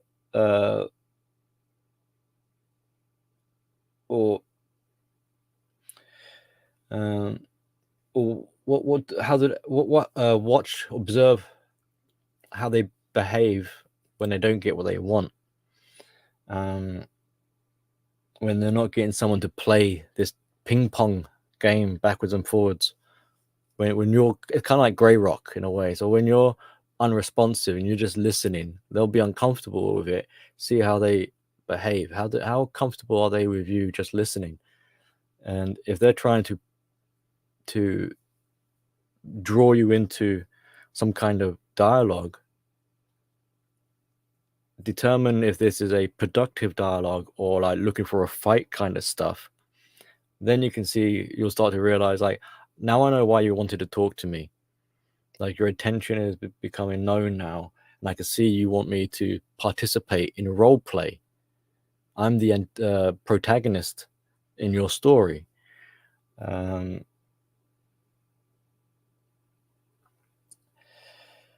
sometimes there doesn't need to be answers. The act of asking questions is already, in some ways, enough. Like, you don't need to know necessarily the meaning of life, or who am I would be quite good to work out eventually. But some of these profound questions, the point is that you've at least had a think about it. You thought about it for a bit. You don't necessarily have to have an answer, and it doesn't necessarily have to be a right answer either. It's just that if you're afraid to even question, then you've got problems of a different kind. It's not that you don't have the answer, or it's wrong, or a mistake. It's you're not wanting to even ask in fear of being wrong, which makes you wrong automatically. Because when you start asking questions, even if you don't have the answer, you are requesting, in a way, to take on responsibility. It's the willingness that I don't know what it is, but I'm willing to find out. I'm willing to be burdened with the knowledge. So sometimes you don't need answers, but it's important to be asking questions.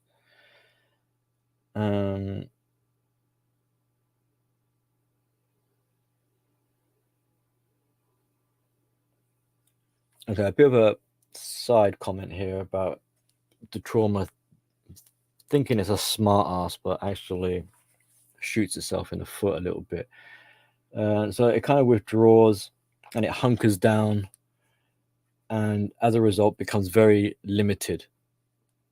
But it believes it's the master of its small environment, right? It knows every nook and cranny.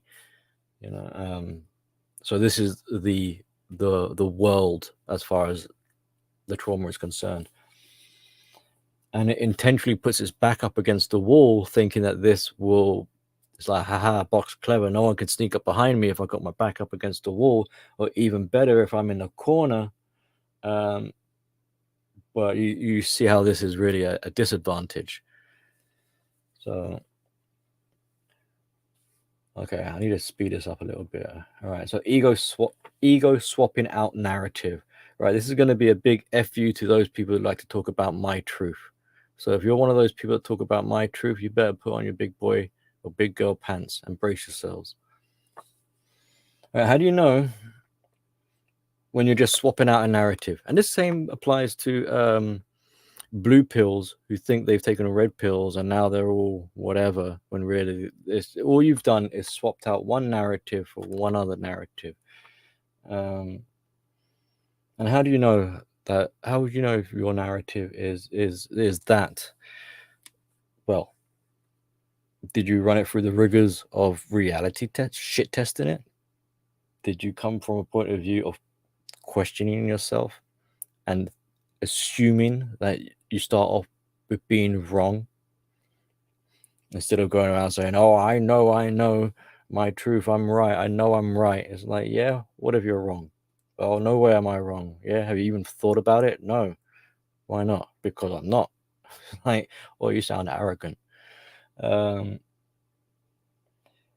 funny enough, I think this is actually one of the benefits of having a bit of a trait of self-doubt growing up. If you're someone who's got a bit of self-doubt in you, always thinking you're the wrong, then you'll naturally assume that you'll be wrong until you can no longer deny the fact that no, deny it as much as you want. And I wish I could believe the fantasy, but I cannot ignore the denial either. And that's the denial wanting to wish the fantasy was real when the truth is it is not. And as much as as much as I want to fight it, I can't. You know, you can't unsee what you've seen or whatever. So that's a reality test. That's a shit test. You start off with the assumption or the presumption that you're wrong, that you don't know what you're talking about, and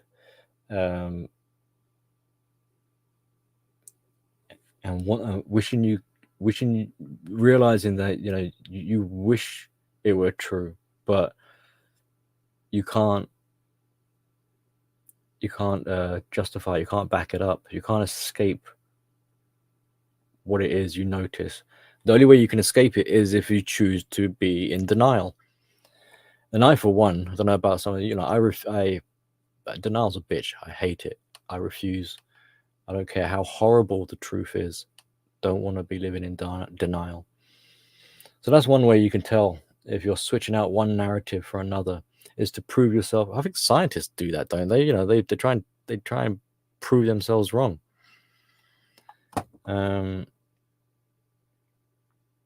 So, another way of knowing if you switched it out will be if you're taking a strong stance upon something, because you cannot afford to consider the alternative point of view. And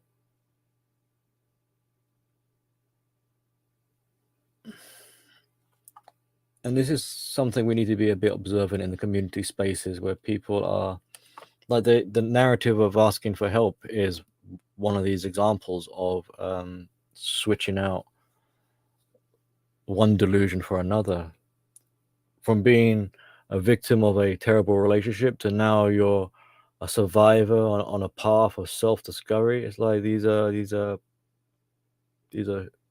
stories. What's really going on?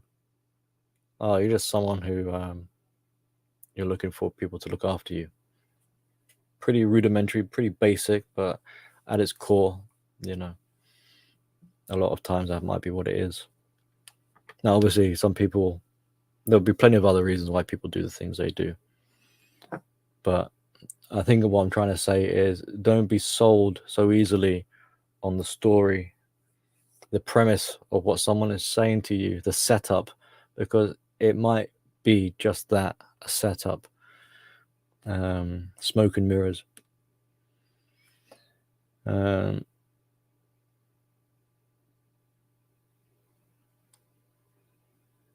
know, sometimes it's never about changing. It's just they want to play a game. They got time to kill, and they'd rather distract you from doing any work, like crabs in a bucket. You know, drag you down, sinking ship. So sometimes that could be the intention. I mean, like, if I'm wrong, like, you can show me some examples of people changing. You know, what are they doing? You know, playing with their thumbs. So what's really going on?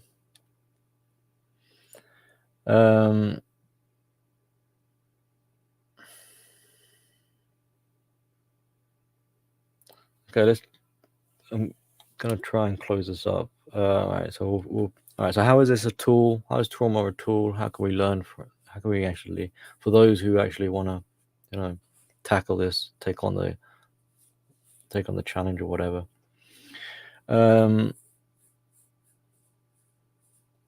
So yeah, like I said, it is a great system where there is no system. You know, short term, getting you out of jam, crisis. Without it, you'd be dead. So it does deserve some credit, and it can be handy again in the future, because you don't know what kind of situation you'll find yourself in. Now, let's say aliens drop on Earth or whatever. No one's ever dealt with aliens before, and they start blowing shit up. Like, what you gonna do? Like, you got no time to think about it. So, trauma to the rescue. You know, or the ground opens up and monsters start coming out again. Like, you know, no one's ever dealt with that before. So, trauma to the rescue. You know, your wife rips her face off and it turns out to be a machine underneath. So, like, trauma is great for those WTF moments. Like, what the fuck are you gonna do? Like, I don't know. So, trauma to the rescue. So the way out of trauma, then, like, so that it doesn't stay in place, is the person needs to be willing to run the risk of being vulnerable with trust. And it's a conscious effort. It's going to be frightening. It's going to be uncertain. It's going to be strange and uncomfortable. And all these, there's going to be so many reasons for them, emotionally wise, like, to not do that. So it really is a kind of, you have to be, as much as the trauma is resistive to changing and help and things like that, you need to be even more resistive against the trauma, to put it in its place and say, like, no, this is going to happen. I'm going to take charge from now on. So yeah, huge energy, focus, concentration, determination, a whole bunch of these other fancy words, all simultaneously being implemented, which means you need to be looking at it as a strategic tactician, tactical is what I'm like, you know, you get what I'm saying.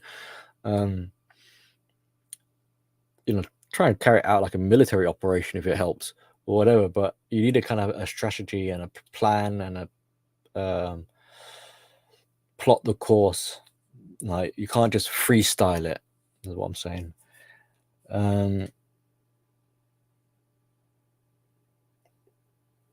Some people in denial will be like, there's nothing wrong with me, I'm fine, you know, because they don't like the idea. They're like, oh, it's not as bad as Billy's suggesting. Probably studying the grieving process and all that kind of material will be beneficial. You don't really want to be fighting, don't like this actually, like, fight your trauma. There I was just saying about being resistive in a kind of oxymoron sort of way. You don't want to be like, think of the grieving process. You don't want to fight the grieving process. You kind of want to embrace it. So this is where that compassion starts. So yes, be firm. Yes, be resistive against its luring ways to try and coax you back into a place of slavery and submission, but at the same time be compassionate and understanding and embrace that it needs to do that. It tries to do that thing to you. So don't be angry with it. Don't be frustrated with it. I know, you could very easily, because it's coming from you as well. So if you're angry and all this with it, and you're fighting it, in a way, you're fighting yourself. So if it's the inner child, what do we say about the inner child? Treat it with love, treat it with compassion. And this is what you're gonna probably would be more helpful with your trauma, is to embrace it, is to integrate it. And this is like to part of that processing, so that it becomes a experience you can then learn from and grow from. You're not going to be able to grow from it if you've detached or disassociated yourself from it, and look at it as something separate from you. Now I bring what I'm saying here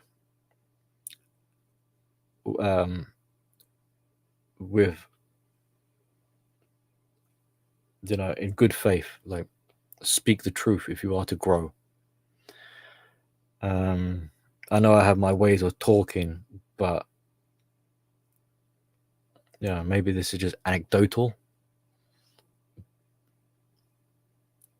but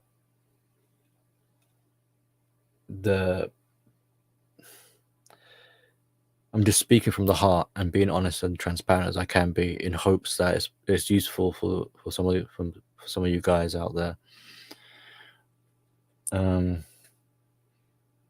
You need to start seeing, and maybe it's not just trauma, but just other things about your personality. Or behaviors. You need to kind of like see these things for what they are. Why do you have them? What purpose do they serve? And where are the limitations as well? So with trauma, it's not very skilled, and it causes you to have blunders and creates more problems. So we need to stop looking at some of these things as, we need to stop pedestalizing some of our attributes. Yes, you might be very good at whatever. Fine, wonderful. But it comes as a trade-off. It comes at a cost. So if you're elevating something about you, which maybe, you should, some self-esteem, some pride, fine. But there's something else. There's something connected that's in shadow. And that is the sort of gremlin, if you're not careful, might bite you.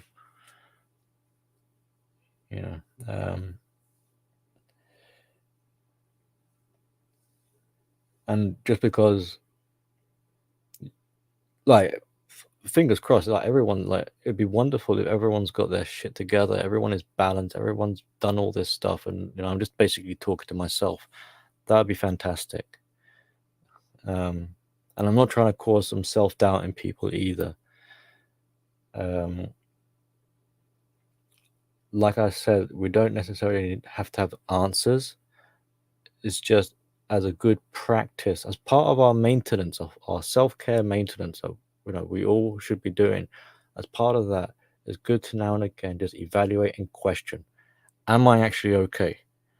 Am I trying to bury something that I'm uncomfortable with? Maybe it should be buried, and that's fine. But maybe I'm doing it out of fear. Is that a good idea, bad idea, whatever? Blah blah blah. Not for me to answer.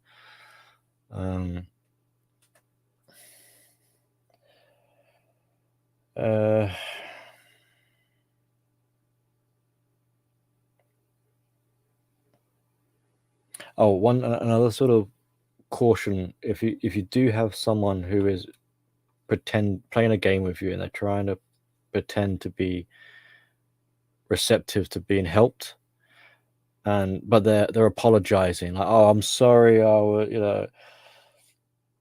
please excuse my behavior. At this stage, like their epiphany kind of stage, is sort of useless, because it's because more than likely it's requesting people to make allowances so that this person doesn't need to make any changes. Because instead,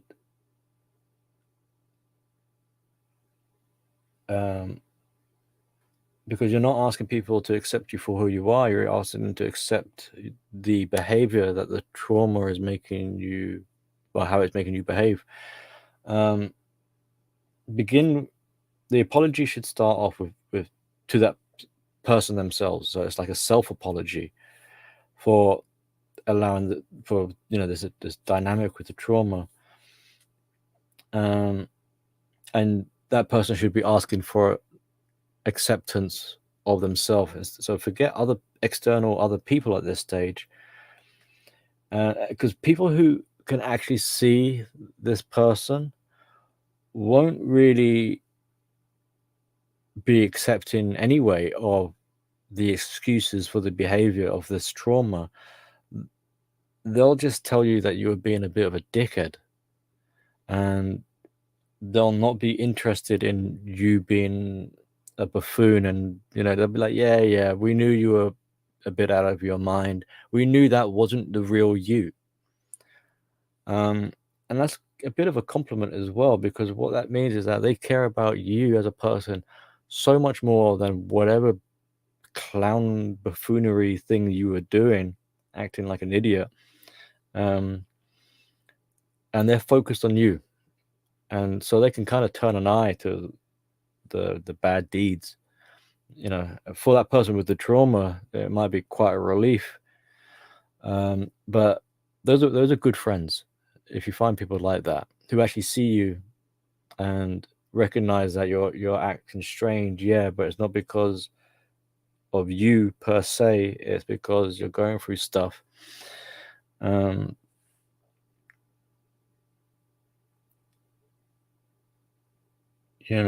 holding, they value, even though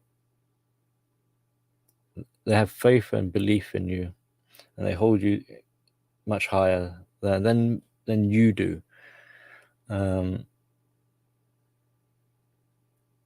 So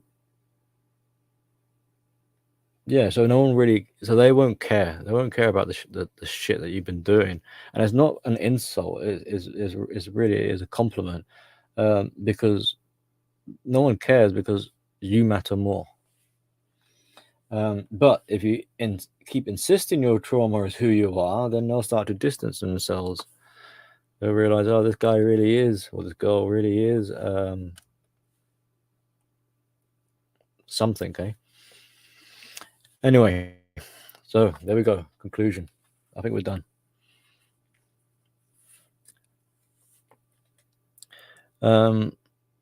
Thank you for, Coach. Do you have to? I'm in my right mind to leave that comment, because it's I mean, it's all fun and games, but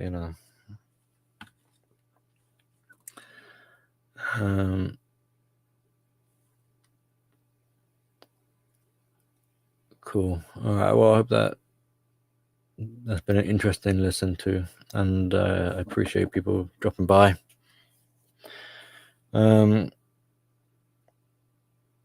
next stream, I'm not too sure. I'll have to get around to recording it at some point, so it might be a bit of a delay there. Take care. Be well. Oh, another quick point is, next week my kid will be back at school, so I'm not sure what my schedule will be like. But yeah, all right, we'll save it for then. So take care. Adios. Have a good night.